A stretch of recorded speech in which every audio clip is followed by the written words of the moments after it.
sir, yung inihirit naman natin budget para sa 2026? Ay, hindi pa namin alam. We will have to work on our budget first. Yun yung isa sa kailangan naming makuha muna. No? We have to hire our own budget officers, our finance staff and admin staff to be able for us to be able to create those. Luckily, there were government agencies, specifically where I came from, which is the Governance Commission for GOCCs, who lent their expertise and their staff for us to be able to create our own staffing pattern and give an initial estimate of our budget up to 2025. Sir, may timeline na po bang binigay yung BBM kung kailan may na-down sa inyo?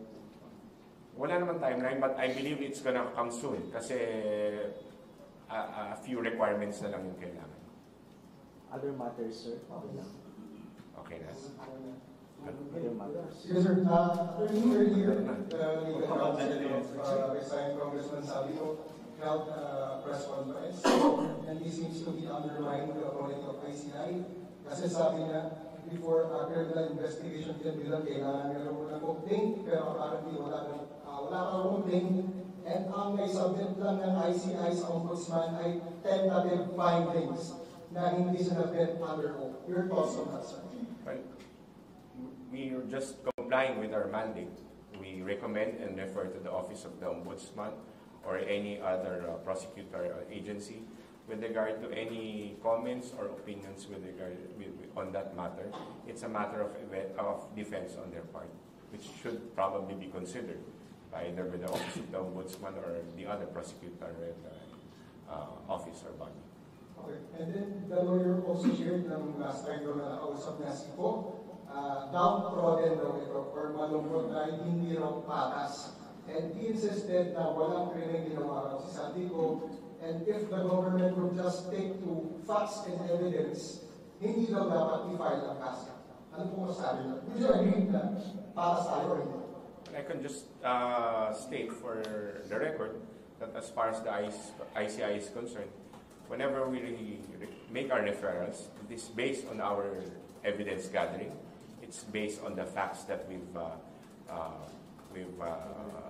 accepted or probably discovered. And these are, as you've seen in our referrals, it's all there. So we are, in fact, acting on the basis of our investigation, on the basis of the testimonies, and on the basis of the evidence given to us. Okay. Let me ask a question lang on my part. Sinabi rin po ni Santiago, according to his lawyer, na he fears for his life because of death threats. That's why he's not returning to the Philippines. Ako daw po sa vigilante violence. So, would you take that as an acceptable reason for him not to comply with your subpoenas? I'm not the lawyer of the former congressman, so I don't think I can. I'm in the position to comment on that. Sir, possible kaya na patawag din yung lawyer ni Attorney Ronay mismo dito sa ICI para sumagot dun sa commissioner regarding masabi ko. Wala pa kami napapag-usapan, wala pa napapag-usapan yung commission with regard to that. Kasi I believe the statement just came this afternoon, right? Or this morning. So regarding the third referral yesterday, help us understand dun sa administrative case na recommendation of the ICI to the Ombudsman. So, di ba yun, sir, parang buti academic since wala na sa position or public service si Manuel Bonong? Well, if you look at our recommendation, it has something to do with administrative liability. Now, pagka mapatunayan na mayroong pagkasala, ang magiging parusa dyan or probable na penalty dun sa ganyang kaso would be forfeiture of retirement benefits or prohibition from holding any government position. So in that case, I believe it is still material. So administrative liability na or yung accessory penalties lang yung mga sir? Well, dun sa aming referral, we recommended the administrative sanctions with respect to former Secretary Bonoan and former Undersecretaries Cabral and Bernardo. Sir, curious lang, what's the difference with the administrative case? What do you mean? Administrative case is same ba with the administrative liability na nabanggit ko? Same yun. I mean, when you say administrative case, the liability would be administrative also. And the possible penalty are those that I mentioned to you already. Sir, with what happened in Yes. Cebu, yung massive flooding po doon, meron bang investigation ng ICI focusing on the possible ghost projects sa Cebu? Yung mga ghost projects natin right now are nationwide. No? Meron nga tayong dinetail na mga pinakita sa inyo kung ano yung mga figures natin from Luzon, Visayas, and Mindanao. Now, with regard to and with respect to Cebu, wala pa kaming data or information as of now, but we will get to that.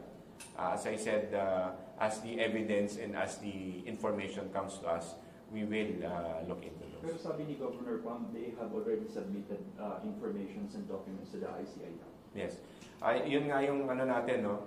Right now kasi because of our staffing pattern, sometimes we are in fact concentrating on these 421 projects that I mentioned.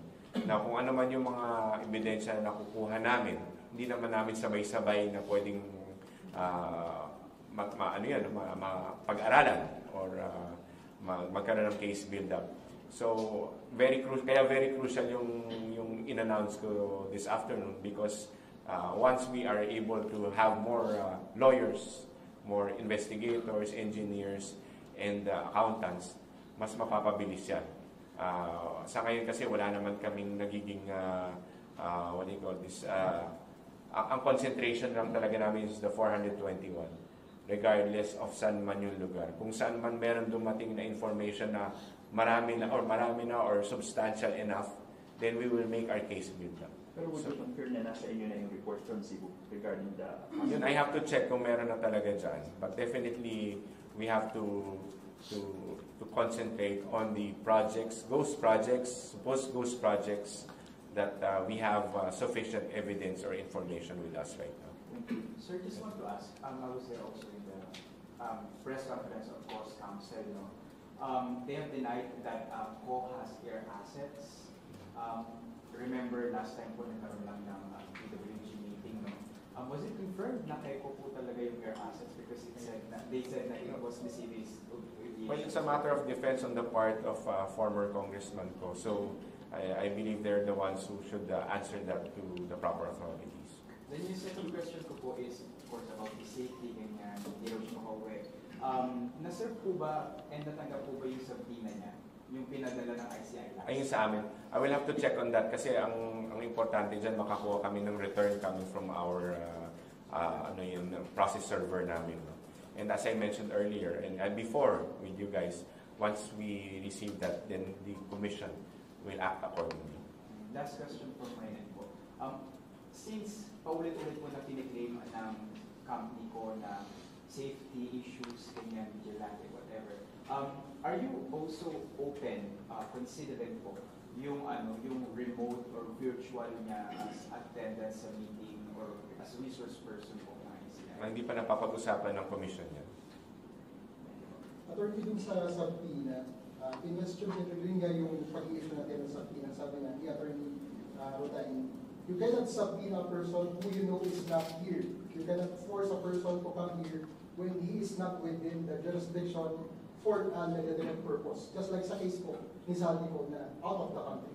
Can you comment on this, sir? Well, that's his defense. So we will then probably they can raise that defense in the proper venue. But we sir, are firm, sorry, now we have the authority to issue subpoenas. Yes, that's under our EO. So we have the authority to do that. So we have the authority, pero is it parang kumbaga ma-receive niya ba talaga yun? Or di ba ma-acquire niya yung jurisdiction over the... Well, that is something that that is something that has to be decided upon by the courts. If and when we do decide to file our petition with the regional trial court.